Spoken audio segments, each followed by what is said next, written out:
Bom, boa tarde. O meu nome é Rita Ferreira Anastácio e venho apresentar aqui os resultados de uma parte de um projeto de investigação que teve a sua centralidade nas alterações climáticas como tema e onde desenvolvemos a equipa, a professora Anabela, Sandra e Luís, comigo, uma metodologia focus grupo para identificar as percepções sobre os riscos naturais. Portanto, o objetivo aqui é apresentar-vos esses resultados e como é que a técnica de pesquisa, que foi qualitativa, de produção de informação, foi utilizada neste projeto chamado ClimRisk. Teve envolvida a comunidade local de 3 municípios. A metodologia que utilizámos constituiu em discutir temas em ambiente de grupo, heterogéneo, com um conjunto de pessoas, e discutir os assuntos abordados naquela sessão, com amigos e familiares, para podermos reunir mais contributos pertinentes para as sessões seguintes. Então, como disse há pouco, estavam envolvidos 3 municípios, Ferreira do Zezer, Orem e Leiria, e os focos grupos que foram definidos tinham 10 elementos no máximo. Os elementos que participavam nestes grupos foram selecionados através de um conjunto de perfis que tinham em atenção a representação das várias faixas etárias, o género e serem elementos representativos da comunidade, e esses perfis levaram-nos a identificar então jovens entre os 18 e os 25 anos, um reformado, um elemento do poder local, um professor, um elemento sem habilitação académica, um elemento pertencente a uma associação ou coletividade, um padre e elemento que desenvolvesse uma atividade económica diretamente ligada ao ambiente. Então, esses grupos de trabalho foram constituídos e representavam essa comunidade e esses perfis. Então, temos depois, paralelamente, a equipa de investigação com um moderador, 2 observadores e um facilitador que asseguravam também os aspectos logísticos e técnicos.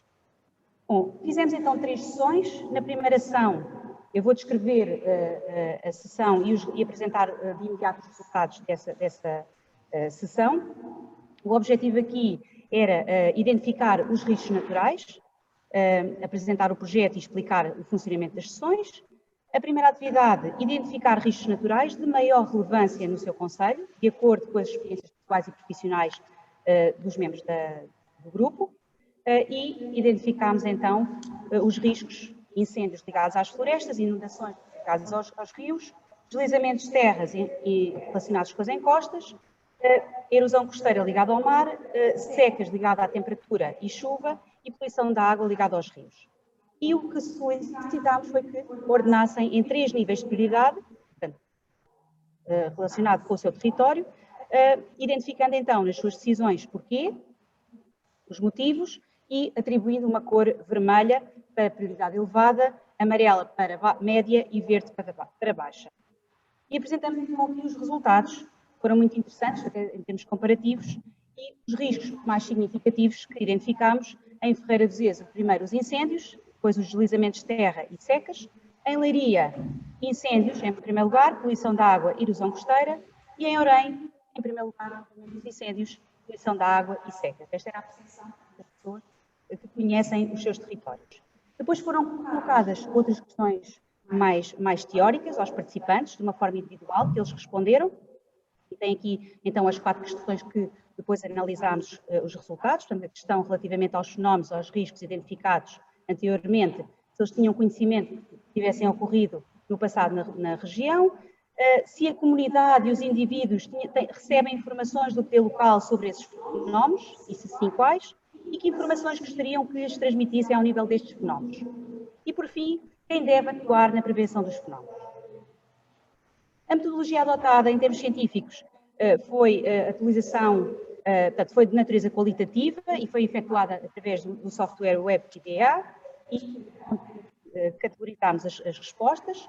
Numa primeira fase foram inseridas todas as transcrições em texto e de todos os participantes e depois codificámos essas respostas. E foram então construídas os sistemas de codificação com as seguintes funcionalidades: códigos livres, códigos em árvores, descritores, classificação, atributos. Não sei se vê muito bem, aqui temos então a nossa árvore de descritores utilizando os rótulos e os descritivos dos participantes. Aqui apresenta-se alguns resultados, não vou estar aqui a elencar, depois também poderão ver na nossa apresentação, quais foram os resultados desta avaliação, destas questões que foram interessantes e que nos permitiram depois passar para e preparar a sessão seguinte. Foi também necessário construir um documento, sentimos essa necessidade de síntese sobre os conceitos, porque percebemos que as pessoas na comunidade não tinham a percepção do mesmo conceito entre elas. Então, foi construído um glossário com os conceitos de risco, vulnerabilidade e também a identificação de todos os vários fatores de riscos naturais, a sua identificação e descrição, num glossário muito simples. A segunda sessão, fizemos então a interpretação temporal e espacial dos cenários climáticos, daqui entramos numa área já mais das alterações climáticas e fizemos e desenvolvemos atividades sobre o clima, portanto, que são modelos de clima, cenários climáticos, tentámos passar essa informação, dividimos o grupo em equipas, distribuímos por cada equipa um risco mais relevante, foi o resultado da sessão anterior, e foram distribuídas informações gráficas e mapas temáticos que representavam as várias variáveis biofísicas relativas a cada município. E foi escolhido então que fizessem uma análise sobre o impacto da tendência temporal e espacial do clima no risco em causa, e o que nós pretendíamos era avaliar a utilidade deste tipo de informação para o grupo e para a comunidade. A primeira atividade, então, passou por fazermos uma análise temporal dos dados da temperatura e precipitação, com base na informação distribuída, e o objetivo é que cada equipa fizesse uma análise sobre a tendência temporal do clima e o risco em causa. Portanto, foram, então, distribuídas estas informações e todos os registros da conclusão dos grupos foram feitas numa ficha de trabalho que foi desenvolvida para o efeito. As conclusões e considerações relativas à tendência temporal e espacial da precipitação e da temperatura foram registadas separadamente e, da análise das conclusões, concluiu-se à partida que existisse uma maior dificuldade de analisar a temperatura ou a precipitação. Podemos então concluir que são independentes da variável estudada, as conclusões, e o facto de existirem riscos comuns aos diferentes municípios permitiu verificar que as conclusões também foram independentes dos riscos analisados. Verificámos também, de modo generalizado, uma maior dificuldade na interpretação da informação em gráfico. A leitura do gráfico parece exigir, tanto por parte dos participantes, um maior conhecimento de cada utilizador, e isso também foi notório. Depois, a atividade seguinte passou por fazer a análise espacial dos dados do clima, com base em informação geográfica, mapas temáticos que foram distribuídos, com as variáveis biofísicas, e houve uma reflexão sobre a interação do clima futuro e as características do seu município. Também foram registadas as conclusões numa ficha de trabalho.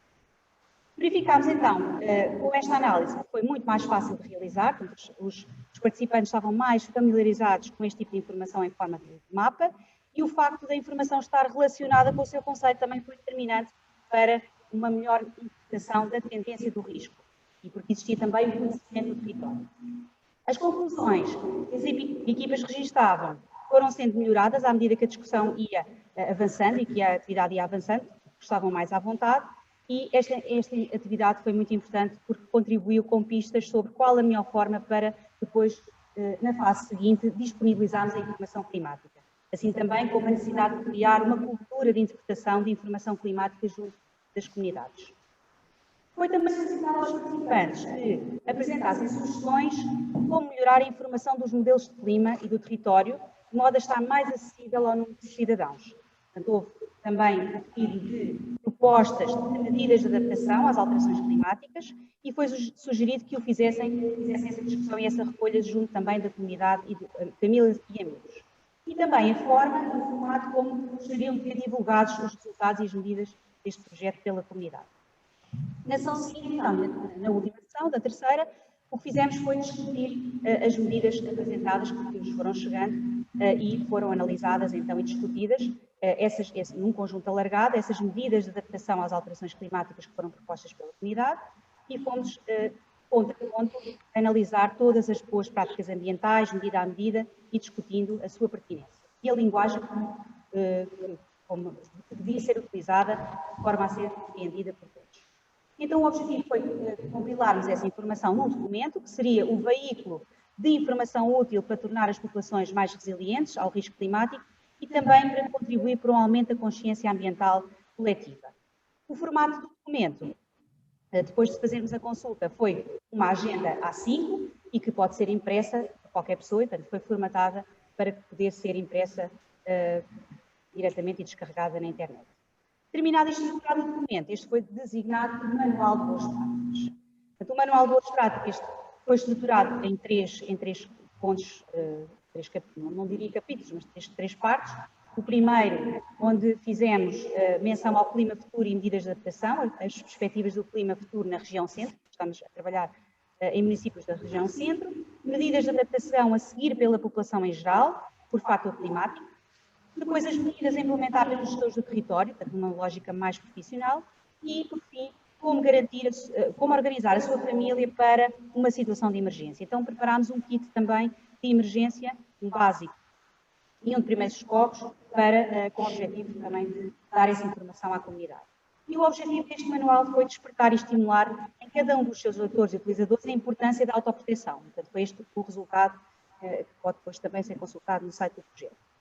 Outra forma de disseminar a informação e os resultados foi criarmos, portanto, isto também nasceu do seio da discussão, uma proposta de elaborar marcadores de livros com mensagens de boas práticas ambientais, que também podem ser descarregados e distribuídos, e um jogo didático. Tínhamos a apresentação de um professor, não é, que depois achou interessante podermos converter estes resultados num jogo didático de cartas com divulgação dos diferentes tipos de risco e medidas preventivas ou de mitigação dos mesmos riscos, que também está em formato disponível para descarregar e qualquer pessoa poder imprimir, recortar e utilizar como um jogo.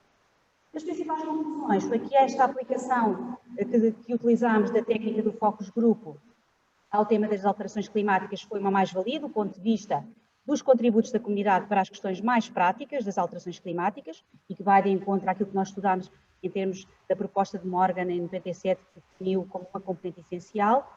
E ao longo do processo temporal houve uma diminuição de participantes também por grupo de trabalho, o que não nos impediu de fazer uma discussão tão alargada, mas que não influenciou no fundo os resultados e que foram atingidos os objetivos. 3 minutos, doutor. O êxito, então, na sensibilização da comunidade para as problemáticas das alterações climáticas, para a compreensão dos fenómenos, através desta aplicação técnica de focos grupos, foi o nosso principal objetivo e foi a nossa principal conclusão. Foi possível também discutir a temática nos vários grupos de trabalho, aprender a ler e trabalhar indicadores climáticos, assim também como elaborar os contributos para um documento ao qual chamamos Manual de Boas Práticas e que tem uma linguagem acessível a toda a comunidade, de forma a poder ser utilizada. E também outras formas interessantes e diferentes de disseminarmos os resultados pela comunidade mais jovem. No caso do jogo ou dos marcadores de livros e também o próprio glossário que ficou disponível. 2 aspectos a considerar em termos conclusivos do sucesso desta técnica de focus group foi o papel do moderador, portanto as sessões tinham um tempo inicial e um tempo final, portanto o debate tinha que ser controlado, e também a equipa e a composição do grupo. É fundamental termos uma amostra também da comunidade diversa para que haja ali se consiga medir as várias sensibilidades. Então, a técnica Focus Group contribuiu significativamente para que o avaliamento da comunidade fosse efetivo neste projeto de investigação. Obrigada.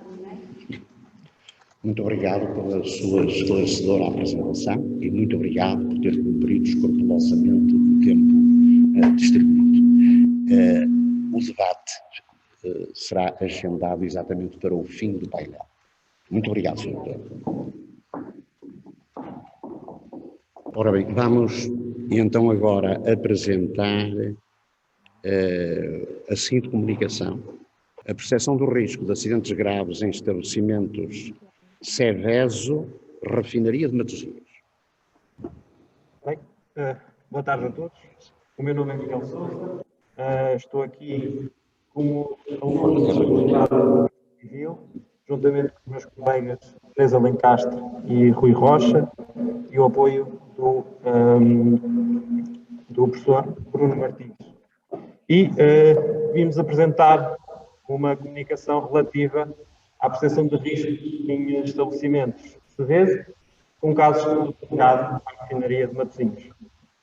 Bem, em termos de objetivos, nós tentamos aferir a percepção de risco por parte da população da área metropolitana do Porto, face, primeiramente, aos riscos tecnológicos que eles identificam e depois entender na parte de alerta, perceber também e acompanhar as novas tendências, no sentido de perceber qual seria o método mais eficaz a ser considerado para alertar as populações em caso de acidente. Muito bem, em termos de metodologia aplicada, tivemos ou elaboramos um questionário online, foram submetidas num total de 88 respostas válidas, sendo que somente 72 foram consideradas válidas por pertencerem à área metropolitana do Porto. Genericamente, o nosso questionário enquadrava-se nestas três fases. Portanto, primeiro, o enquadramento socioeconómico da população estudada, depois, uma avaliação da percepção dos riscos, portanto, relativamente ao município de residência de cada uma das pessoas, quais eram os riscos tecnológicos que cada uma delas identificava, e depois, então, funilar na parte de percepção de risco na refinaria de Matosinhos. Dos resultados que tivemos relativamente aos riscos tecnológicos, a maior parte da população identifica como sendo mais perigoso ou mais provável a parte dos acidentes ferroviários, marítimos, aéreos ou rodoviários, seguido por parte da poluição. E, além de identificarem, nós lançamos também a questão de quais destes riscos é que preocupam mais a população. E então nós, mais uma vez, tivemos resultados muito semelhantes relativamente à primeira parte da identificação de risco, em que verificamos que, mais uma vez, os que mais preocupavam eram, definitivamente, os acidentes rodoviários e ferroviários, aéreos ou marítimos. De seguida, uma vez mais, também a poluição, que, como todos nós sabemos, nas últimas décadas tem sido alvo de discussão e preocupação, principalmente por questões ambientais. Nós verificamos que, a nível de libertação de matérias perigosas, esta assume um valor relativamente baixo, porventura pode ser explicado pela ausência de histórico ou pelo menos de frequência recorrente em termos deste tipo de acontecimentos. Normalmente, como aqui está, mais recorrente ou posicionáveis pelos inquiridos são de igual forma os que geram a maior preocupação. No caso da poluição de acidentes ferroviários, marítimos, aéreos ou rodoviários. E depois estudamos quais eram os riscos ou quais eram os perigos que mais preocupavam ou mais afetavam as populações, ou com os quais eles se sentiam mais ameaçados em caso de ocorrência. E verificamos isto aplicável às indústrias que manipulam, armazenam e produzem matérias perigosas, portanto, indústrias Seveso. E verificamos, mais uma vez, que a poluição, tanto do ar como da água, assume valores particularmente altos, seguidos das nuvens tóxicas.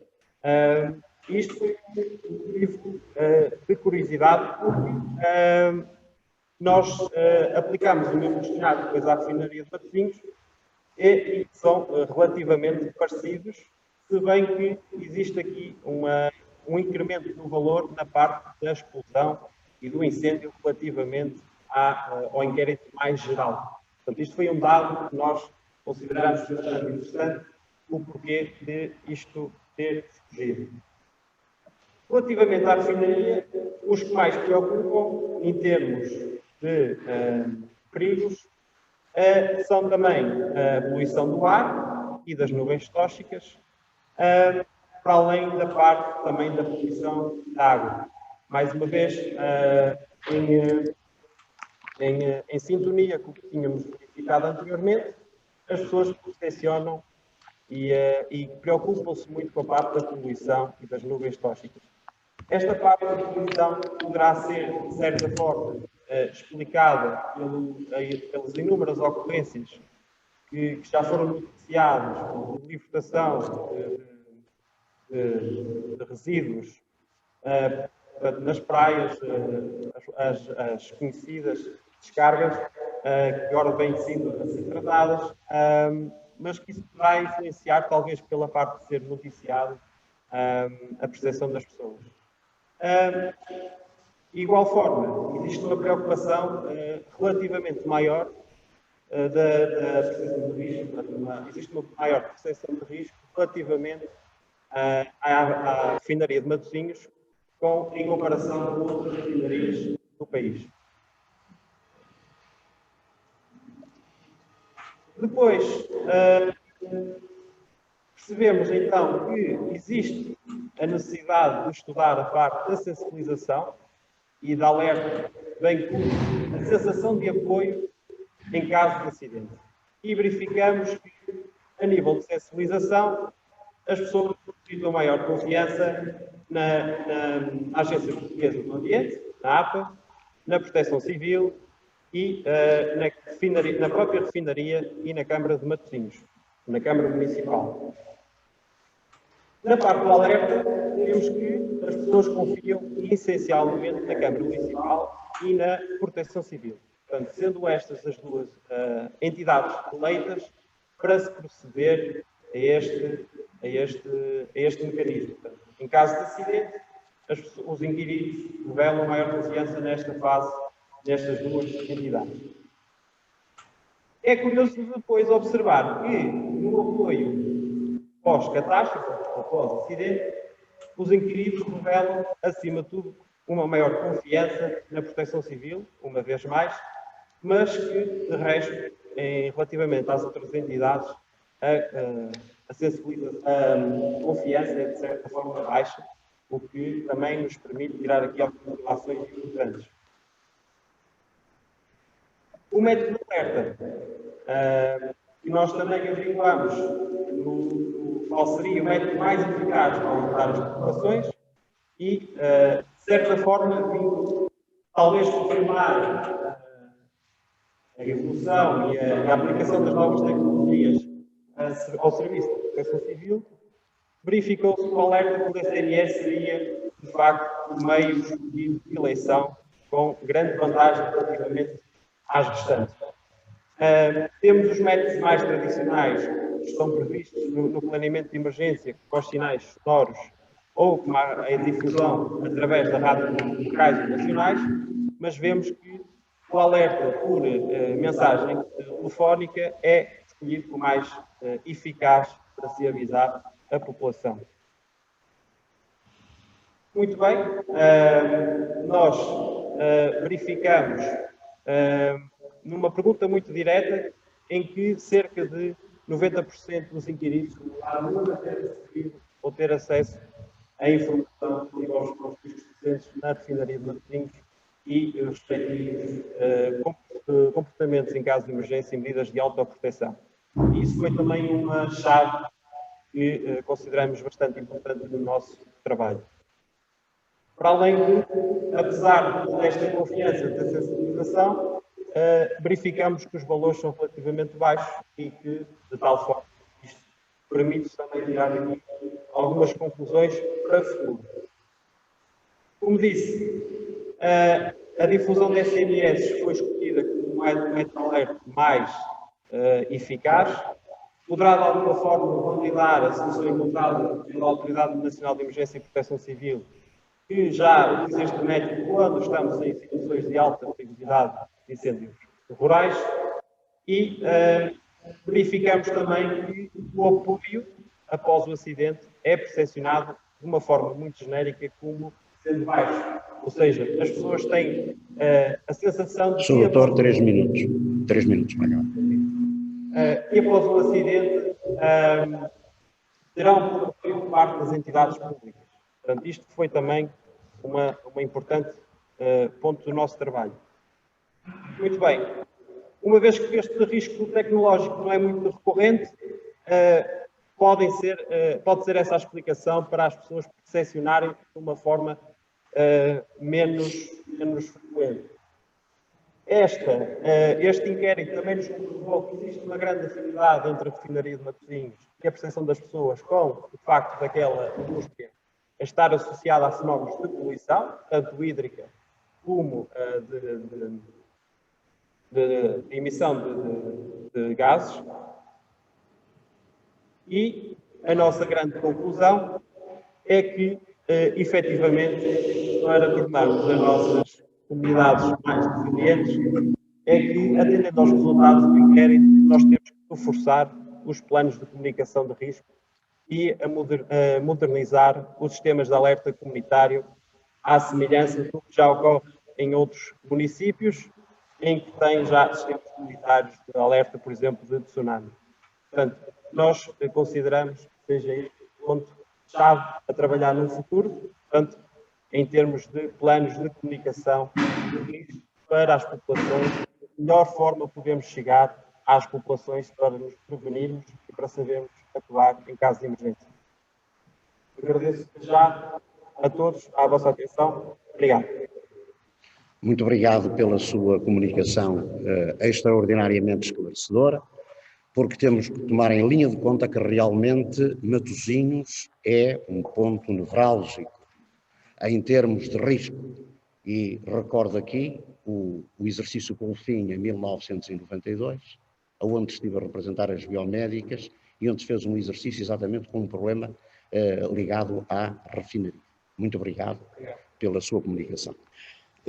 Portanto, iríamos avançar para a terceira comunicação intitulada A Evolução da Covid-19 e os impactos psicossociais da pandemia em escala global e regional. Eu tenho aqui uma indicação que é vídeo, que não tem conferencista presente, então, por favor, podiam pôr o vídeo a correr. Meu nome é Elizabeth Silva.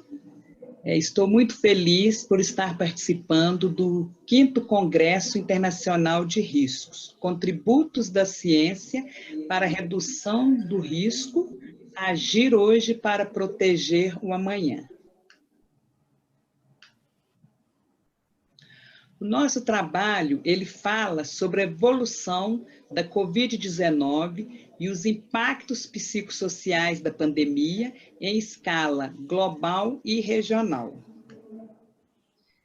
O trabalho é de autoria de Elizabeth Silva, Ângela Silva, Flávia Viana, Graziele Diniz e Marisa Silva. A Covid-19, ela tornou pandemia, de acordo com a Organização Mundial de Saúde, por causa do grande impacto de magnitude global.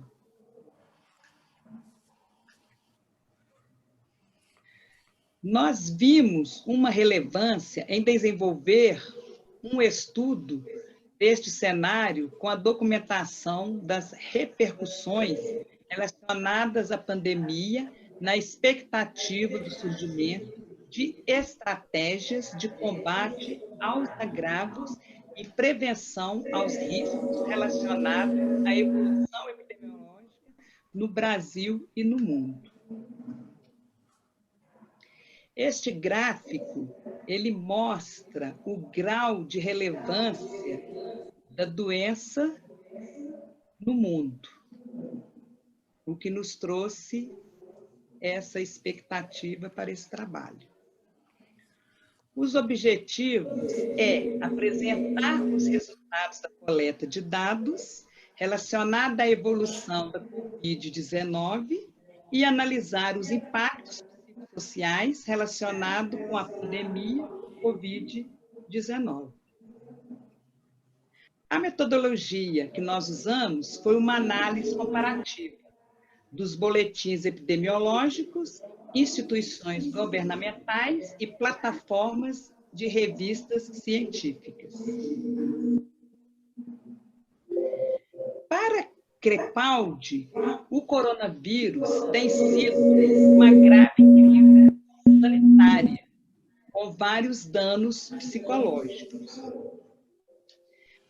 Segundo Erik Erikson, a formação psicossocial do indivíduo está baseada na relação que este mantém com a sociedade para o desenvolvimento da sua psique.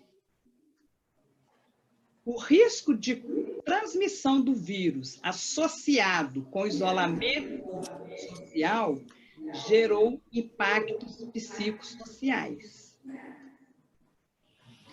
As doenças, elas estão relacionadas com os fatores biológicos, fatores psicológicos e fatores sociais. As doenças, depressão, ansiedade, tendência ao suicídio, estresse e uso de substâncias tóxicas, elas estão relacionadas com o contexto social. Dados da Organização Mundial da Saúde revela que na China, 50% dos profissionais da saúde relataram depressão, 45% ansiedade e 34% insônia. No Canadá, 47% dos profissionais de saúde relataram necessidade de suporte psicológico para os profissionais. Na Itália e na Espanha, os pais relataram dificuldades de concentração, irritabilidade, inquietação e nervosismo nos filhos. No Reino Unido, jovens que já fazem tratamento de saúde mental, 32% relataram piora na saúde mental. No Canadá, a população entre 15 a 49 anos, 32% relataram um aumento no consumo do álcool. No Reino Unido, ligações para a linha direta nacional de abusos aumentaram 65%. No Brasil, o aumento dos casos de feminicídio cresceram 300% no estado do Acre, 166,2% no estado do Maranhão e 150% no estado do Mato Grosso. Na Austrália, os pedidos de ajuda aumentaram 40%. E em Chipre, o aumento de chamadas foi mais de 30%. Na França, a violência nas mulheres e nas meninas, durante o lockdown, teve um aumento de 30%. Na Argentina, 25%. Em Chipre, 30%. Singapura, 33%. E registrou também o crescimento dos casos de violência doméstica e demanda de emergência no Canadá, Alemanha, Espanha, Reino Unido e Estados Unidos, o que mostra uma necessidade de divulgação dos casos por telefone e um suporte psicológico para essa população. No Brasil, durante a pandemia, houve uma diminuição de denúncias diretamente nas delegacias de polícia. Então, a queda de denúncias foi de 25,5% nos casos de violência doméstica e 28,2% de estupro. E teve essa queda de denúncia, não houve denúncia. Mas, por telefone, houve um aumento de 27%. E durante também a pandemia, houve um crescimento da violência letal, que foi um aumento de 22,2% no caso de feminicídios. Essa tabela aqui, ela aponta que no mês de março e abril, no período de 2018 a 2020, houve uma variação de 34,1% das denúncias por violência domiciliar. No Canadá, houve um aumento de 32% no consumo de álcool e drogas entre a faixa etária de 15 e 49 anos. E no Brasil, mais de 30% dos que estão isolados relataram um aumento no consumo de álcool e outras substâncias. Tendo em vista todos estes relatos, o isolamento social verificou-se um número crescente de atendimentos de urgência relacionados a transtornos mentais, como ansiedade, depressão, abuso de drogas, alcoolismo, tabagismo, violência doméstica e conduta suicida. O contexto epidemiológico atual ainda demanda um amplo estudo. Esse cenário nos permite visualizar os determinantes que já causam impacto na saúde do sujeito e da comunidade. No entanto, esse contexto psicossocial possibilita a criação de metodologias para o enfrentamento dos efeitos negativos relacionados à pandemia. Aqui está a bibliografia que nós usamos neste trabalho. Muito obrigada. Muito obrigado nós também. Foi efetivamente um trabalho interessante que se polarizou não só no Brasil, mas também a outras áreas, como nós sabemos, outros continentes. E vamos continuar com a intitulada a próxima comunicação, Percepção face ao Covid-19 pela população da área metropolitana do Porto. Será também uma apresentação online. Vamos então ver a percepção face ao Covid. Boa tarde a todos. O meu nome é Joaquim Santos. Estou aqui em representação de um grupo de trabalho da Universidade Lusófona do Porto para apresentar neste que é o 5º Congresso Internacional de Riscos de 2020, um trabalho subordinado ao tema da percepção do Covid-19 pela população da área metropolitana do Porto. A pertinência do estudo subjacente neste trabalho tem a ver diretamente com o âmbito da disciplina de cartografia de risco 1 do mestrado de Proteção Civil da Universidade Lusófona do Porto, surgindo aqui o desafio de, estando a população portuguesa a atravessar um momento único derivado da pandemia provocada pelo Covid-19, efetuar um trabalho que incluísse um estudo de percepção da população relativo ao impacto deste vírus, nomeadamente nos níveis de stress das pessoas. Temos então como objetivo o estudo e a percepção da população residente na área metropolitana do Porto, face ao impacto do Covid-19, designadamente então para aferir o sentimento relacionado a aspectos como o sexo, a idade, o nível socioeconómico e a formação, bem como aspectos também de caráter mais geográfico, como territórios de alta ou baixa densidade populacional e condições de habitabilidade quanto ao tipo e dimensão da sua habitação. A metodologia teve a ver com um estudo quantitativo com amostra não aleatória de conveniência,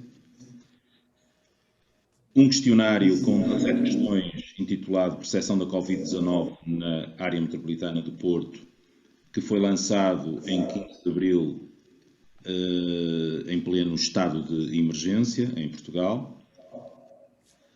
Este questionário utilizou uma escala reduzida de 4 questões, a escala mais completa de 13 questões do J. Paes Ribeiro e de Marques,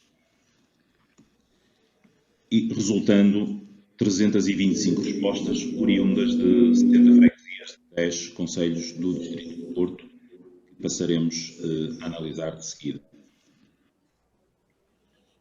Portanto, os resultados mostram-nos que as respostas foram dadas por indivíduos entre 16 e 80 anos, salientando que 70% das respostas correspondem a indivíduos com mais de 40 anos. Salientar ainda que a maioria dessas respostas correspondem a indivíduos do sexo feminino.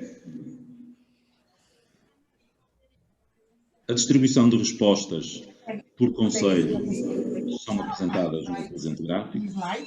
Os concelhos onde se obtiveram respostas em quantidade relevante foi Valongo, Porto, Vila Nova de Gaia, Paredes, Matosinhos, Gondomar e Maia, na quantidade que está de facto apresentada, destacando o concelho de Valongo com muitas respostas quando comparado com os outros concelhos.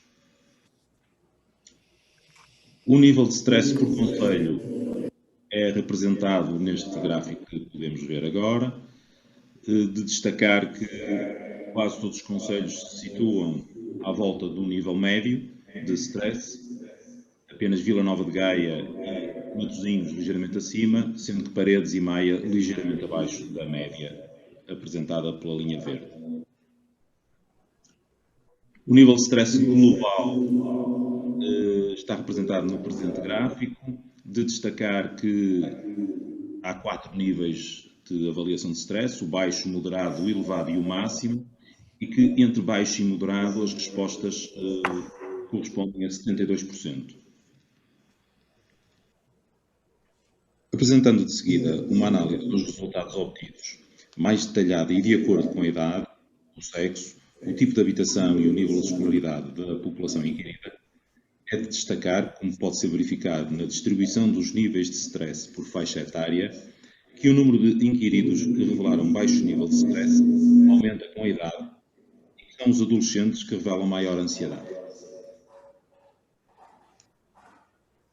A distribuição de níveis de stress por sexo é-nos mostrada no presente gráfico, revelando desta forma que os inquiridos do sexo feminino têm um nível de stress superior do que os indivíduos do sexo masculino, dado que as respostas do nível elevado e máximo são maioritariamente de elementos do sexo feminino. Quanto ao nível de stress por tipo de habitação, dividimos em apartamento ou similar ou moradia individual. O resultado indica-nos que os moradores em apartamentos ou similares, de facto, também revelam um nível de stress ligeiramente superior. Quanto ao nível de stress por escolaridade, temos 3 análises a fazer: ensino básico, ensino secundário e ensino superior. Os inquiridos com habilitações superiores, portanto, que possuem ensino superior, também revelam um nível de stress ligeiramente superior quando comparado com os indivíduos do ensino secundário ou ensino básico. Quanto à análise de resultados, ainda podemos dizer ou sugerir que a maioria da população relatou baixos ou moderados níveis de stress, inerente aos constrangimentos impostos por esta pandemia. A maioria da população desenvolveu um sentimento de confiança e controlo face à situação de crise. Quase metade dos inquiridos considera que o seu futuro profissional não está nada ou quase nada comprometido com esta pandemia. E ainda, a maioria apresenta como a sua principal preocupação o estado de saúde dos seus familiares. Como conclusões, podemos dizer que com este trabalho foi de facto possível aferir as diferentes percepções ao risco, de acordo com a localização geográfica, o sexo, as habitações académicas e o tipo de habitação, de acordo com os resultados apresentados anteriormente.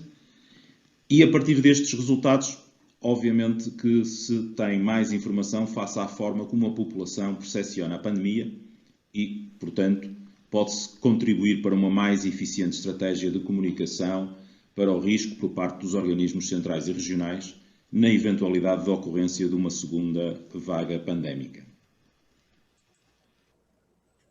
Quanto à continuidade deste trabalho, podemos dizer que o desenvolvimento poderá evoluir para permitir aprofundar a análise de alguns aspectos adicionais, como, por exemplo, a relação entre a percepção de risco e a freguesia de residência, ou ainda a percepção de risco com o comprometimento do seu futuro profissional.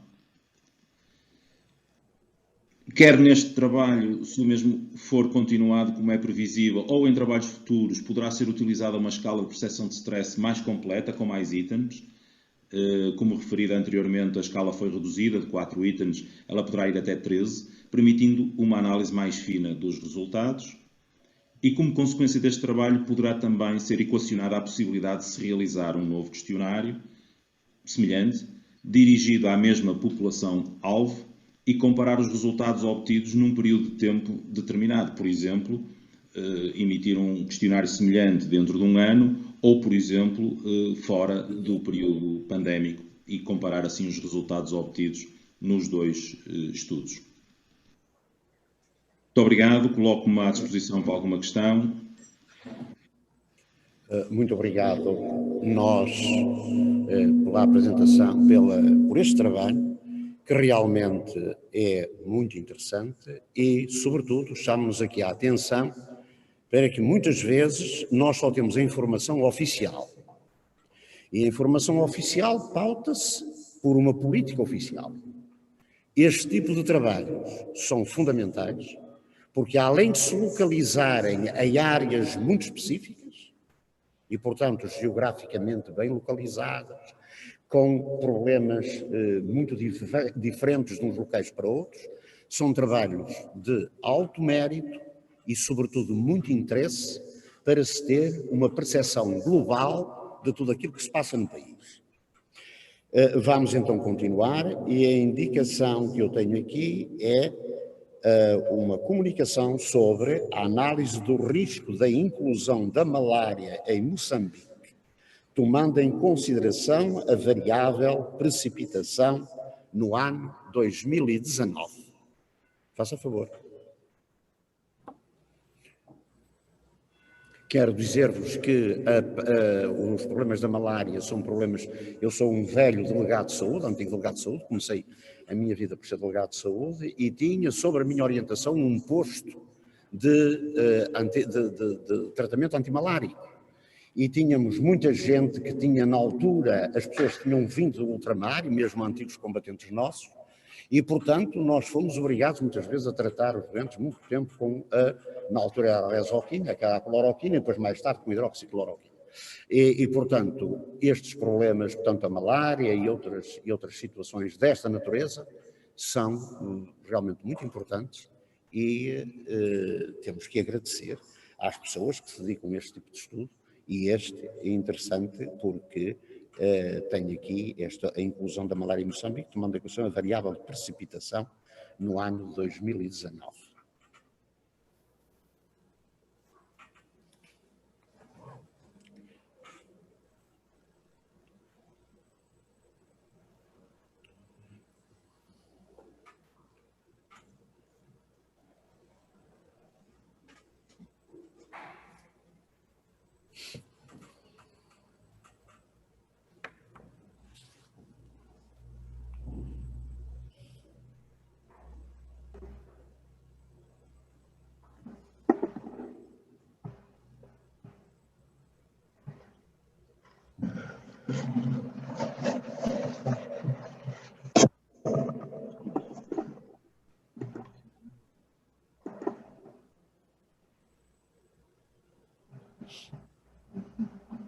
Boa tarde. Eu vou fazer a apresentação do trabalho análise entre os casos da malária em Moçambique no ano 2019. Os atores do trabalho são Lúcio, LC, eu. Os alunos são Dário, Júnior, Lúcio, Nhanombi e LC. Tomando em consideração que Moçambique situa-se numa região tropical, em termos climáticos, o país apresentando condições propícias ao desenvolvimento do mosquito, não é? Então, apresenta condições propícias para ocorrência de altos índices de malária, considerando que o período de precipitações intensas, não é um período de altas temperaturas, e isso condiciona, favorece o desenvolvimento do mosquito. Moçambique é considerado um dos países mais afetados e mais casos de malária registrados na África. E em 2014 foi o terceiro país que mais registrou casos de malária, de acordo com a Organização Mundial da Saúde. Para a realização deste trabalho, nós recorremos ao CID, usamos várias técnicas, análise especial da distribuição da doença e fazemos a comparação com a precipitação. Mas só que aqui não está aparecendo. A previsão climática dos 3 meses, outubro, novembro e dezembro. No que refere à prestação do ano 2019, das principais capitais provinciais de Moçambique. Estes dados foram obtidos através da pesquisa no site da SARCOF, que é um conselho que faz a análise das condições climáticas na África Austral. Então, faz previsão das precipitações, também que é um elemento climático, de 3 em 3 meses. Isso é uma previsão trimestral. Então, nós usamos esses dados.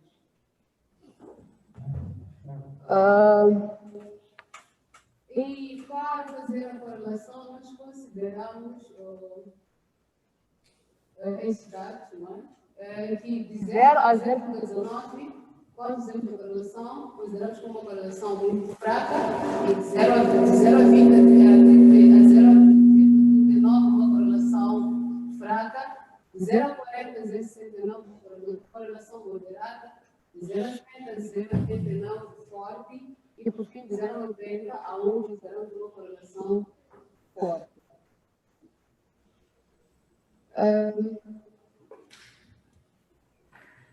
Estes são os mapas. O mapa de cima foi da SARCOF, que fazia a previsão da precipitação dos 3 meses. E o mapa abaixo, não é? Olhamos depois do estudo, nós fizemos essa correlação. Este mapa foi produzido depois deste período passado. Então, temos uma comparação entre dados de previsão e o que de fato aconteceu. Em termos de localização geográfica, eu já tinha referido aqui que Moçambique situa-se na África Austral, faz fronteira com a Tanzânia, Zimbábue, a África do Sul e a Suazilândia.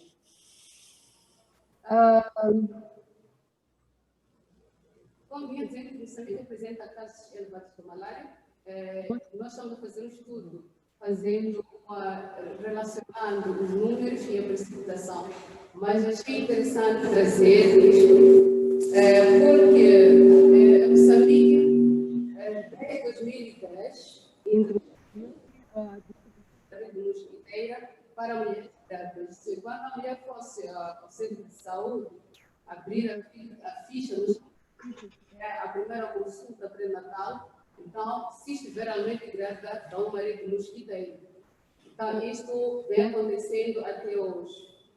Mas em 2016, o governo viu que isso não era suficiente. Então, em 2016, iniciou-se uma distribuição massiva de redes mosquiteiras. Olha-se para o número de unidade familiar e dá um número de redes. É claro que não dão mais que 2 redes, independente do número, é 1 ou 2 redes mosquiteiras. Mas as famílias fazem isto com as redes mosquiteiras. Vedam as suas portas para as galinhas não atacarem as culturas, ou então para a população que está na zona costeira ou próximo dos cursos de água, quando você redes mosquiteiras para pescar. E os casos de malária continuam elevados.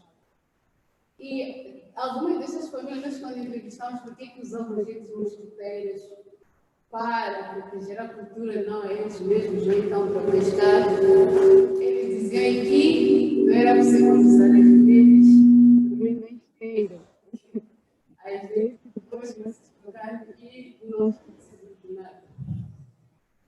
Mas eu quero perceber, se calhar, não é por isso, mas é uma questão cultural, porque alguns é que não conseguem respirar dentro da rede e aumenta o calor e não é isso que acontece.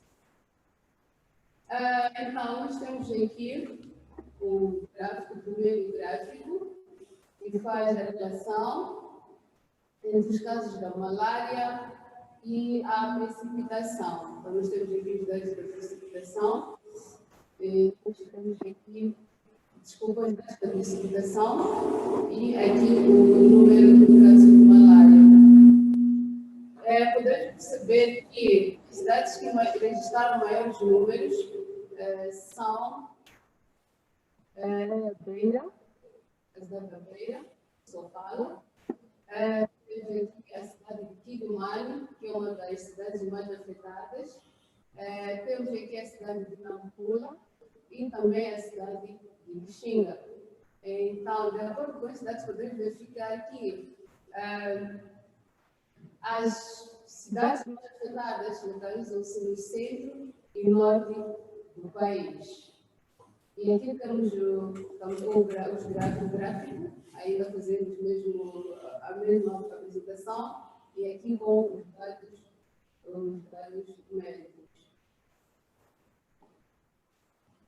Fazendo a correlação, conseguimos perceber que existe uma correlação muito forte, principalmente quando temos precipitações elevadas. E a correlação é de 0,9.337, então é uma correlação muito forte. E aqui trago o mapa que representou os dados da malária do país. Agora não por cidade, mas por província. Um dado curioso é que, por exemplo, a cidade da Beira apresentou dados elevados de malária, mas a província de Sofala, então a província territorial do território todo, apresentou um risco moderado, não é? E, apesar da cidade não ter sido uma das mais afetadas, mas a província em geral apresenta-se também com dados elevados.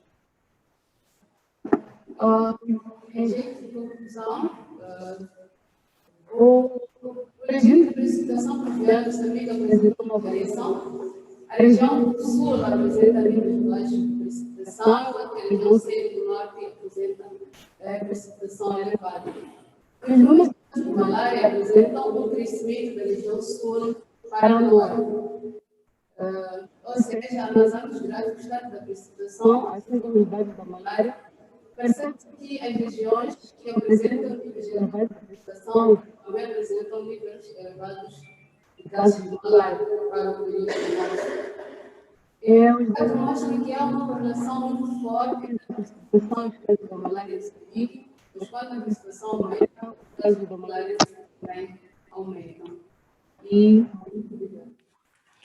Muito obrigado, Sra. Doutora, pela apresentação deste trabalho, que, mais uma vez, nos demonstra que há que fazer estudos locais, estudos por pessoas que vivem num determinado ambiente. Obviamente que este trabalho atinge todo o estado de Moçambique, mas é realmente muito interessante, conforme disse, que há zonas em que há uma cidade importante que está no fulcro da questão e tem muitos casos, e uma província que não está tão atingida. Portanto, este tipo de trabalho, e mais uma vez muito obrigado, é muito esclarecedor e, sobretudo, chama e serve para chamar a atenção das autoridades para as pessoas que vão ao terreno e que estudam os casos no terreno, como o caso da rede, porque sabemos que muitas vezes, em termos de medidas profiláticas, as medidas são tomadas em gabinetes e não são tomadas no terreno.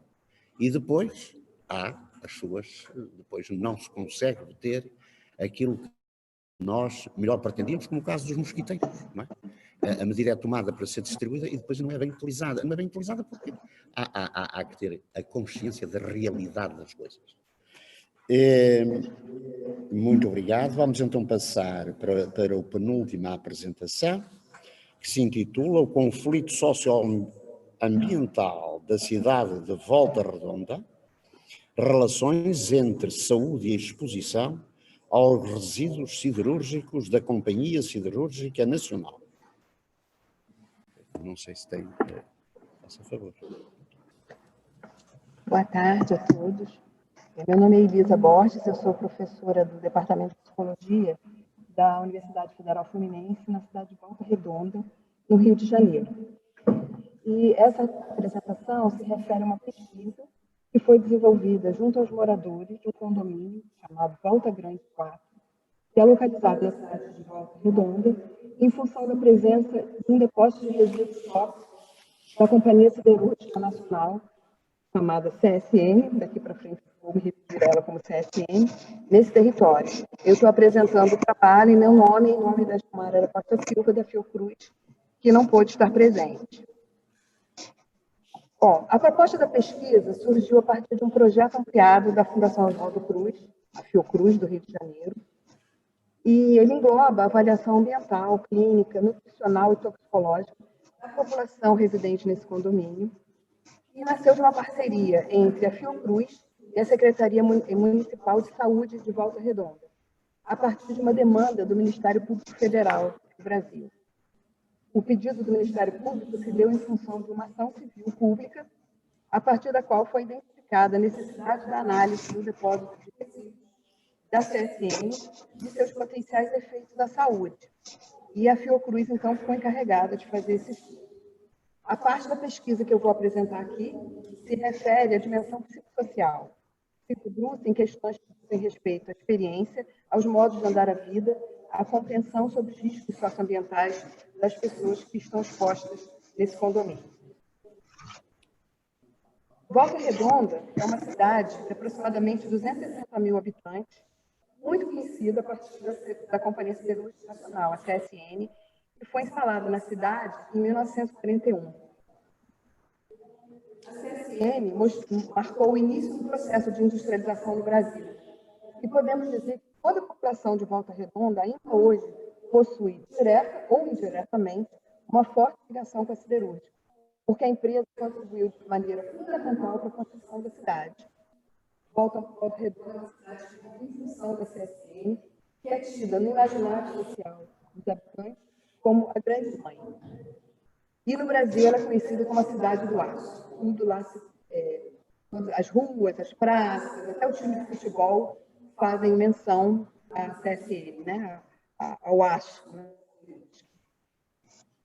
Aqui eu trouxe para vocês uma foto do Google Maps, né? Para mostrar para vocês o tamanho desse problema. Né? Do lado de cá a gente vê o condomínio, Volta Grande 4, e aqui a parte cinza é a montanha de escórias. Né? A escória são os fluxos do aço, o que sobra, a parte empestada do aço, que é então descartada nessa montanha. Vocês podem ver que a montanha ela é em extensão, ela é maior do que o condomínio, e em altura ela é muito maior, ela tem 20 metros de altura. É assustador. A primeira vez que eu fui, eu fui muito assustada.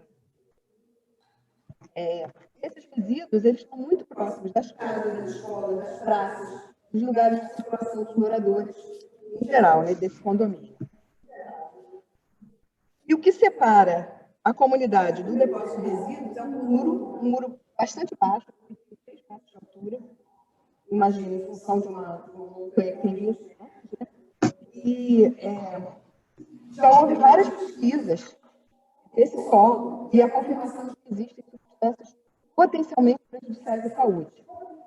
Essa constatação gerou restrições aos residentes do uso do solo, da água subterrânea, dos vegetais locais. Aqui a gente pode ver aqui uma parte do condomínio e aqui as placas que a CSN foi obrigada a colocar. Que dizem o seguinte: área de recomendação de restrição de uso, potencial risco de saúde em caso de cultivo no uso de água de poços e escavações. A parte da pesquisa de que trata essa apresentação vai trazer uma discussão sobre os aspectos simbólicos, sociais e subjetivos da questão. compreendendo que o corpo e saúde não se resume aos aspectos biológicos. Para além da grande polêmica das controvérsias sobre a contaminação e a toxicidade dos materiais utilizados a céu aberto, existem medos, inseguranças, angústias e sofrimentos que afetam a vida e a saúde da população local. A montanha de resíduos é real, ela assusta, causa inquietação, associação com surgimento de doenças e também negação dos riscos por parte dos moradores. No nosso entendimento, o ambiente é um espaço de vida e ação, e não algo deslocado das questões sociais, culturais e subjetivas. O ambiente é um espaço que deve estar a serviço da produção da vida e da saúde. E para além das análises da toxicidade dos materiais do corpo humano, precisamos compreender os impactos subjetivos, simbólicos e sociais que atravessam uma comunidade afetada por esse tipo de situação risco. E essa compreensão só é possível a partir da escuta e do reconhecimento do protagonismo das pessoas afetadas na análise e a produção de conhecimento sobre essa vida vivida, né? Essa vida vivida em risco. A pesquisa buscou compreender de que forma a convivência com os resíduos afeta os modos de andar a vida dos moradores do condomínio em questão, a partir do ponto de vista deles mesmos. Foram investigadas as relações e as escolhas da comunidade de Volta Grande 4, que em parte ainda é operária da CSN. Muitos que moram ali ou são operários, ou foram operários, são aposentados, ou são família de operários da CSN. Procurou-se compreender os valores presentes nas situações que envolvem a relação entre ter ligação direta ou indireta com a CSN e morar em um condomínio afetado por seus resíduos. Dentre as questões que mostraram a pesquisa estiveram: como são percebidos os riscos dos resíduos siderúrgicos pelos moradores do condomínio? De que maneira essa situação afeta suas ações cotidianas, seus modos de andar a vida? Como são produzidos e compartilhados na comunidade conhecimentos sobre os resíduos siderúrgicos e os seus riscos à saúde? Como relacionam os riscos dos resíduos com o processo de saúde e doença na comunidade? Quais as expectativas, medos e angústias em relação aos riscos dos resíduos? Como se dá a relação entre a CSN e os moradores a partir do ponto de vista deles? E a relação com os outros atores sociais? Como referenciais teóricos, nós partimos do campo de saúde coletiva e compondo com esta saúde do trabalhador, para pensar as relações entre saúde, trabalho, produção e ambiente. Nos aproximamos também da perspectiva de Jorge Canguilhem, para pensarmos a saúde como a capacidade normativa de novos modos de andar a vida, e a doença como a perda ou a diminuição dessa capacidade. Ou ainda a presença, como disse Canguilhem, do sentimento de vida contrariada, de vida impedida. Além disso, nós balizamos nossa discussão a partir das contribuições da ecologia política, com os conhecimentos produzidos a respeito dos conflitos socioambientais e do que se denominou justiça ambiental. Também da ecologia dos saberes de Boaventura de Santos e das contribuições de Milton Santos para pensar o território. Como metodologia, na fase de exploração, nós fizemos todo um trabalho de conhecimento do território, andando pelo condomínio, indo nas casas, conversando com as pessoas, tomando cafezinho com elas, fazendo entrevistas, reuniões, audiências, participando das audiências do Ministério Público, nas assembleias de movimentos sociais, ou, enfim, conhecendo todos os atores envolvidos. Depois, fizemos as rodas de conversa sobre saúde, território e trabalho, que é uma ideia que vem da ecologia, como eu falei antes, que é o comportamento diferente entre diferentes saberes, os saberes acadêmicos e os saberes de experiência, no sentido de produzir novos saberes. E o objetivo dessas rodas de conversa foi multiplicar os lugares de debate, criar um espaço de formação e desenvolvimento individual e coletivo a partir da co-construção de conhecimento. Esses encontros foram realizados no período de março e dezembro de 2018, foram 5 encontros com 3 horas de duração cada um. Bom, algumas análises primeiras, né? As primeiras se referem aos atores e a sua relação com o território. Primeiro, o Ministério Público, que é visto pelos representantes da comissão, né, dos voluntários, da Comissão de Voluntariado do Condomínio, como uma conquista da comunidade, o fato de ter conseguido essa ação pública a nível federal, o envolvimento da Fiocruz, mas, por outro lado, a maior preocupação dos moradores é que, ao final dessa ação pública, eles terem que abandonar suas casas, né, ao final do processo, terem que sair de suas casas. A relação com a Comissão de Voluntariado do Volta Grande 4, uma comissão que se formou para tratar dessa questão. Os moradores, de uma maneira geral, não têm muito conhecimento da atuação e da composição da comissão e se envolvem sobre a questão dos interesses políticos partidários na sua trajetória de vida.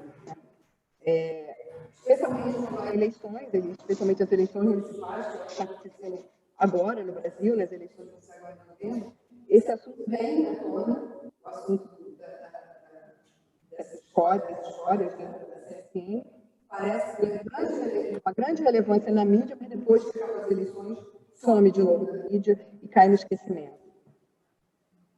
A prefeitura, a relação com a prefeitura, eles não têm nenhuma informação de como a prefeitura age. A única relação, a maior relação que eles tiveram com a prefeitura foi através da Secretaria de Saúde, a partir da pesquisa da Fiocruz. Os órgãos públicos do meio ambiente, né, no caso do Brasil, nós temos o INEA, que é o Instituto Estadual do Ambiente, eles expressam uma certa indignação por ser um órgão que deveria atuar para a preservação do meio ambiente, da vida e da saúde humana, mas que são de órgãos quando a repercussão midiática, que foi aquilo que eu acabei de falar. Eles têm uma visão extremamente negativa do órgão, apesar de reconhecerem que é um importante, ou seria um importante aliado na luta. Em relação à CSN, que é a relação mais controversa que eles têm, né, é o ator social mais controverso dessa história, eles têm grande respeito pelo poder político e econômico da empresa, eles questionam as razões da CSN de expô-los, né, dessa forma, desconfiam do resultado das pesquisas encomendadas, que a CSN faz periodicamente pesquisas encomendadas de um laboratório alemão, e sempre dizem que ali não há problema nenhum, não há necessidade nenhuma, tudo bem, é tudo tranquilo. E eles desconfiam muito dessa pesquisa. E boa parte das famílias possui vínculo direto com a CSN e tem medo de perder o emprego. Como eu falei antes, ou são próprios operários, ou são aposentados, ou são filhos, pais de operários da CSN. Em relação à Fiocruz, eles reconhecem que a instituição é uma representante dos moradores, mas ainda se sentem muito confusos com o percurso da pesquisa, o processo metodológico, porque é uma pesquisa longa, né, uma pesquisa que demanda tempo. Desconfiam desses caminhos, né, e se sentem desgastados com o tempo de espera dos resultados, e por isso muitos não aderem à pesquisa, né, quando são solicitados a falar pesquisa doando sangue, fazendo pesquisa, respondendo questionário nutricional, etc., eles não respondem, né? Não participam. Bom, outras análises que têm a ver mais com a percepção deles em relação à saúde e os riscos, né? Eles chamam de um sonho que virou pesadelo, né? O sonho da casa própria, lá no Brasil isso é muito, muito forte, né? O sonho da casa própria, ter a casa própria. Eles dizem, então, que é o sonho que virou pesadelo, né? Dentre os principais objetivos da luta dos moradores é a realização de exames para comprovação se existe ou não contaminação dos moradores por causa da contaminação do território. Os moradores, em parte, sabem da contaminação, mas possuem dúvidas a respeito dos efeitos sobre sua saúde. E, embora saibam ou ouçam dizer sobre a contaminação, apontam que muitos não acreditam na existência dessa. Não acreditam que as doenças que eles mesmos relatam, né, alergias, problemas respiratórios, leucopenia, aumento de casos de câncer, abortos espontâneos, eles mesmos trazem isso, mas eles mesmos dizem, né, que talvez não seja por causa disso, né, por causa da contaminação. Eles têm uma percepção confusa sobre a problemática dos resíduos e os possíveis efeitos à saúde. Nas situações de saúde ou doença do condomínio, a contaminação do território se apresentou como um pano de fundo, né? A fala deles é muito assim, pode ser que tenha alguma coisa a ver, mas tem um movimento de negação muito grande, né? Por conta desse medo de perderem as casas onde eles moram. Algumas estratégias renormativas, usando as palavras do Canguilhan, né, que eles desenvolveram uma limpeza doméstica redobrada, porque as casas ficam sujas demais o tempo todo. É preciso limpar 2, 3, 4, 5 vezes por dia. Eles colocam panos nos ralos por conta do mau cheiro.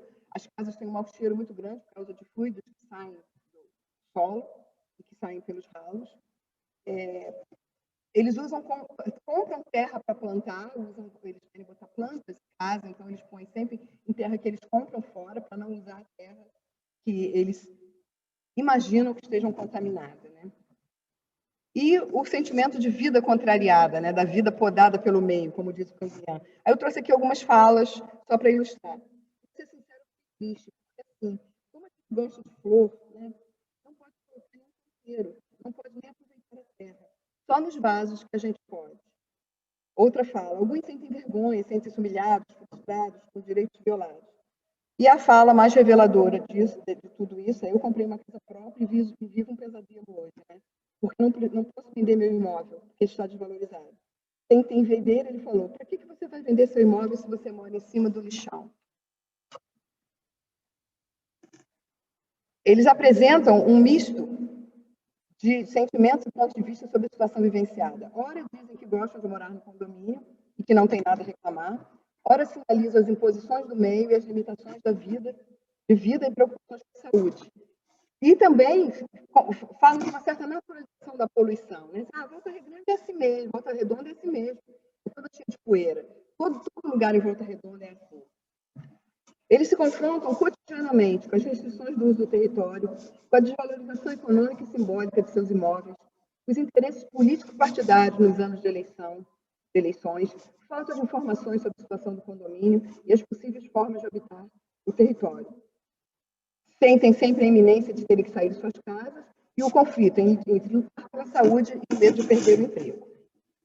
Para finalizar, as nossas considerações finais, né, o caso é um exemplo de como os processos de injustiça ambiental se desenvolvem e como os conflitos socioambientais são instalados. É um exemplo da omissão das instituições públicas e da violação de direitos com a ajuda, entre aspas, do próprio Estado.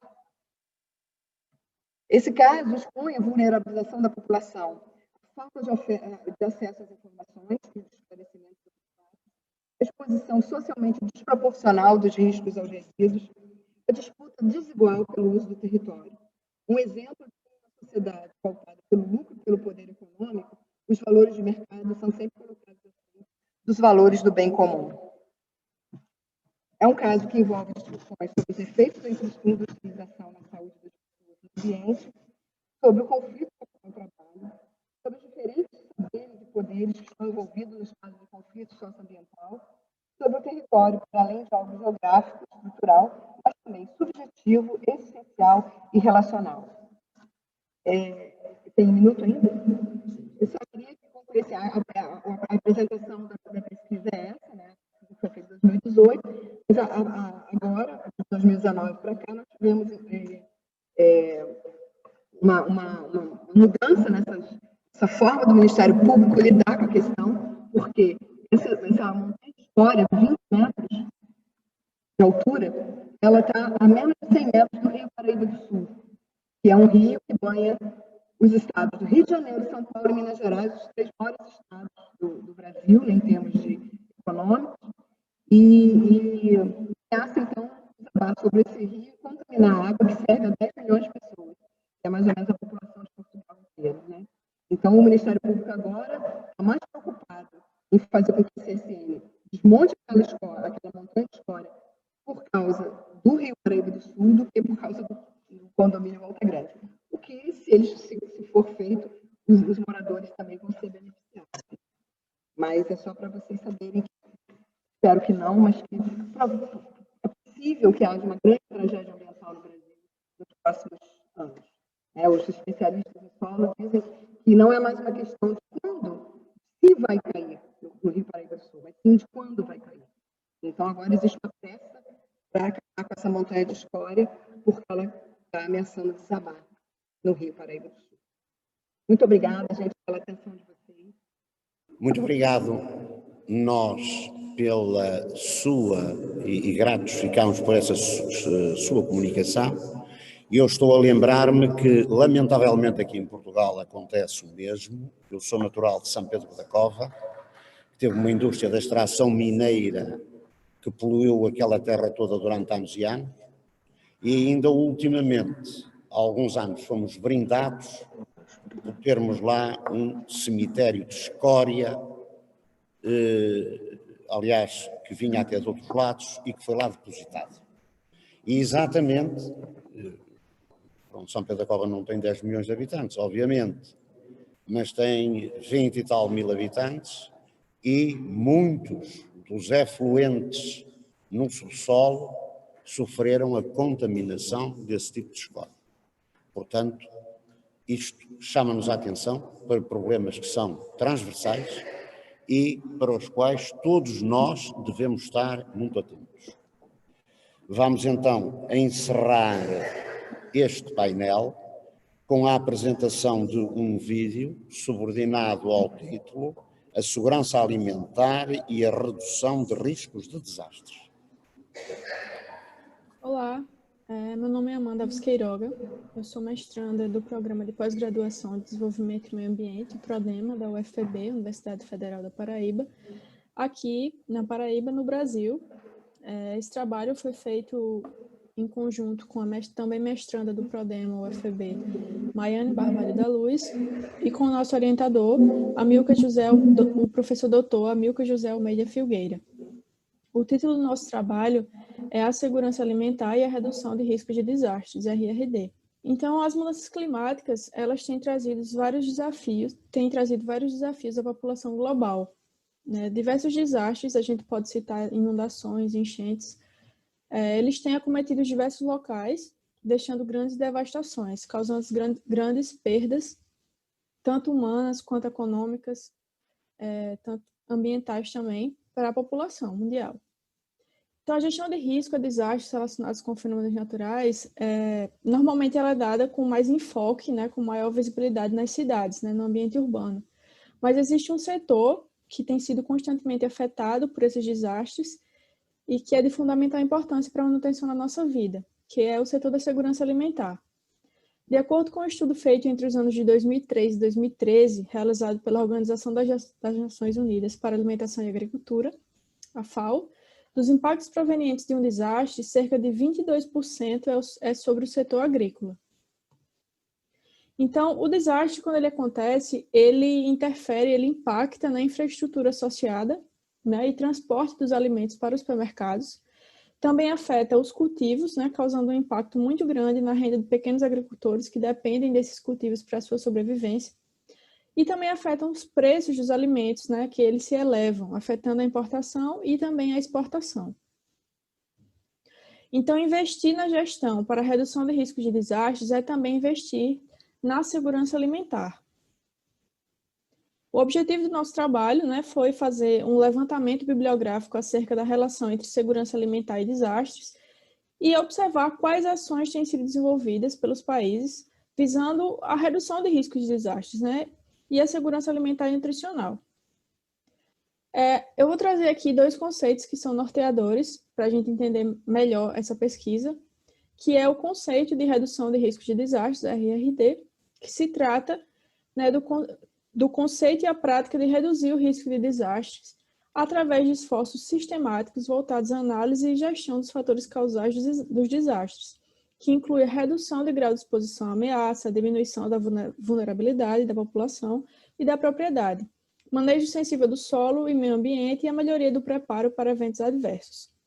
Outro conceito importante, né, a gente trouxe aqui, segundo a Lei Orgânica de Segurança Alimentar e Nutricional, é o da segurança alimentar, que é a realização do direito de todos ao acesso regular e permanente a alimentos de qualidade e em quantidade suficiente, sem comprometer o acesso a outras necessidades essenciais, tendo como base práticas alimentares promotoras de saúde, que respeitem a diversidade cultural e que sejam ambiental, cultural, econômica e socialmente sustentáveis. A metodologia, ela foi baseada, né, em uma abordagem de natureza qualitativa, onde sua fundamentação esteve baseada na revisão da literatura sobre a importância da segurança alimentar no contexto da RRD. Para tanto, os dados e as informações elas foram pesquisadas em trabalhos publicados por instituições de ensino superior, em eventos técnicos científicos, em páginas na internet e em periódicos nacionais e também internacionais. Então, como primeiro dado que a gente traz aqui um dos Objetivos de Desenvolvimento Sustentável, né, um dos ODS, que é o ODS 2, que é Fome Zero e Agricultura Sustentável, que traz essa preocupação com a temática da segurança alimentar. Outro dado que a gente encontrou, que esse tema está presente no relatório especial do IPCC sobre os impactos de aquecimento global de 1,5 graus Celsius. Então, no item B.5, a segurança alimentar é citada como um dos riscos que se projetam com esse aquecimento global. No tópico B.5.3, projeta-se que uma elevação de 1,5 graus Celsius provoca reduções líquidas menores em lavouras de cereais, praticamente na África subsaariana e América Central e do Sul. A pecuária ela também seria prejudicada pela mudança de temperatura, dependendo da magnitude e extensão das alterações na qualidade da alimentação, propagação de doenças e disponibilidade de recursos hídricos. Levando em conta, né, que esse aquecimento global, essa questão das mudanças climáticas estão diretamente ligadas com os desastres, por isso é importante a gente trazer esses dados que estão, né, interligados. Um relatório elaborado pela Organização Mundial de Saúde em 2018, ele destaca o fato de que a produção agrícola e os sistemas alimentares são os maiores emissores de gases de efeito estufa, ao mesmo tempo que também são um dos sistemas mais sensíveis às mudanças climáticas, sendo então necessário desenvolver sistemas sustentáveis, reduzindo as emissões e sendo esses sistemas resilientes. Então, o conceito de resiliência e adaptação são dois conceitos muito presentes na redução de risco de desastres. Então, é interessante a gente observar ao longo da pesquisa que em vários exemplos que a gente traz, a resiliência está presente e a questão da adaptação também. Como exemplo das consequências adversas provenientes dos desastres, a gente pode citar Bangladesh, que em 1998 houveram inundações que causaram diversas perdas, causando danos às plantações de arroz, interferindo consequentemente na renda dos agricultores e no preço do arroz nos supermercados, impactando a segurança alimentar da região. Novamente, a gente vê essa ligação bem presente, né, com relação aos desastres e à segurança alimentar. O desastre ele acaba gerando um efeito em cadeia, né, e afetando a segurança alimentar e nutricional da população. Na América Latina e Caribe, a preocupação também existe, né? Entre 2003 e 2014, o impacto econômico na região custou mais de 34 mil dólares, afetando mais de 67 milhões de pessoas. Entre 2013 e 2016, o setor agrícola ele foi afetado por 16% dos danos e perdas provocados pelos desastres, onde desse valor, 71% atingiu os cultivos, 13% as florestas, 10% a pecuária e 6% a pesca. No intuito de fortalecer as Nações Unidas, as nações e reduzir o impacto das calamidades, né, a FAO ela esteve presente com mais uma iniciativa. Ela desenvolveu o Programa Quadro de Redução de Riscos de Calamidades para a Segurança Alimentar e Nutricional, que é constituído de 4 pilares que compreendem todas as categorias agrícolas e proporciona cooperação entre elas. Esses pilares eles estavam profundamente interligados aos territórios prioritários do Marco de Ação de Hyogo, assinado por países participantes da Segunda Conferência Mundial para a Redução dos Desastres, promovida pela ONU em 2005 no Japão, né? Apesar da vigência deste ter sido finalizado, a FAO lançou em 2015 um novo estudo, com novos mecanismos para dar continuidade ao programa que foi supracitado, né? Esse estudo foi apresentado na terceira Conferência Mundial da ONU para a Redução de Riscos de Desastres, no qual foi instituído o Marco de Sendai. Esse estudo foi o impacto dos perigos naturais e desastres na agricultura e segurança alimentar e nutrição, uma chamada para ação para construir vida resiliente. A gente percebe aqui mais uma vez a resiliência presente. Buscando a resiliência de comunidades frente aos desastres por meio da FAO, a ONU ela chegou à aldeia indígena Paruíma, na região da Guiana, fornecendo um treinamento com o intuito de melhorar as técnicas na agricultura, visando a resiliência das comunidades frente às mudanças climáticas. Então, eles receberam capacitação para a manutenção das suas lavouras, adquirindo mais independência quanto ao manejo e a possibilidade de, mesmo com a incidência de eventos extremos, possuir segurança alimentar. Sobre as colheitas, percebe-se que existe uma grande busca em termos de RRD em relação a culturas resilientes à seca e a inundações. Países como a China, por exemplo, têm grande parte da água direcionada para a produção de arroz. Tanto que para produzir 1 quilo são necessários 4.000 litros de água. Então, na conjuntura que a gente se encontra, né, é necessário buscar cultivos alternativos. Então, tem-se preservado um banco de sementes nas Filipinas, o maior banco de genes de arroz do mundo, incluindo tipos como o arroz de mergulho, que é justamente tolerante às inundações, e outras variedades que são intolerantes à seca também. Então, como conclusão, a gente viu ao longo da pesquisa a relação que existe, né, entre a RRD e a segurança alimentar, e podemos concluir que é imprescindível uma visão sistêmica. Dessa forma, a tentativa de resolução ou mitigação dos entraves que surgirem podem ser integrados entre diversos setores, inclusive a sociedade civil, sabendo que quanto maior a representatividade da população, maior a possibilidade de sucesso na aplicação do planejamento e da gestão territorial. Diante do cenário de mudanças climáticas que estamos enfrentando, a adaptação e a resiliência são conceitos fundamentais, visando a RRD para contribuir para a segurança alimentar. Então é isso. Eu queria agradecer a atenção de vocês. Obrigada. Essa é a nossa pesquisa. Ora, muito bem. Esta comunicação, conforme vimos, e dentro deste painel, é complementar de tudo aquilo que nós estávamos aqui a falar. E aquilo que vimos neste painel foi que as comunicações pautaram-se por uma grande hegemonia na preocupação das análises dos tipos de riscos major e as correspondentes afetações da população com influência profunda na saúde. Neste momento nós temos 13 minutos para, no caso, haver alguém que queira fazer que esteja aqui na sala, queira fazer alguma interpelação a qualquer um dos palestrantes, que volto a dizer que realmente foram notáveis estas comunicações, muito interessantes pelo empenhamento que as pessoas colocaram na sua feitura e, entretanto, depois também podemos abrir às outras pessoas. Então, se houver alguém que queira perguntar alguma coisa a algum dos palestrantes, isto é bom sinal. É sinal que as pessoas entenderam muito bem a mensagem. E temos que caminhar todos neste sentido.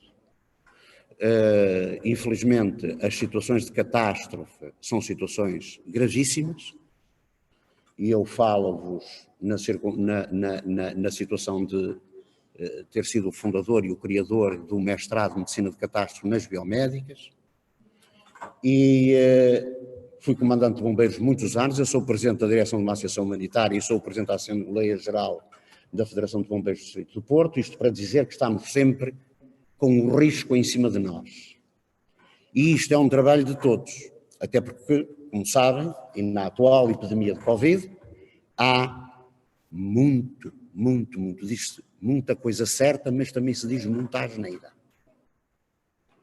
E a maior asneira que eu tenho ouvido até hoje, eu sou médico de formação, é que as pessoas não sabem a definição de vírus.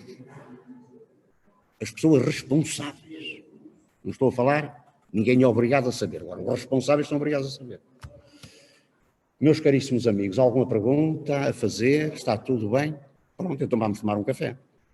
Não é? Ninguém quer perguntar nada?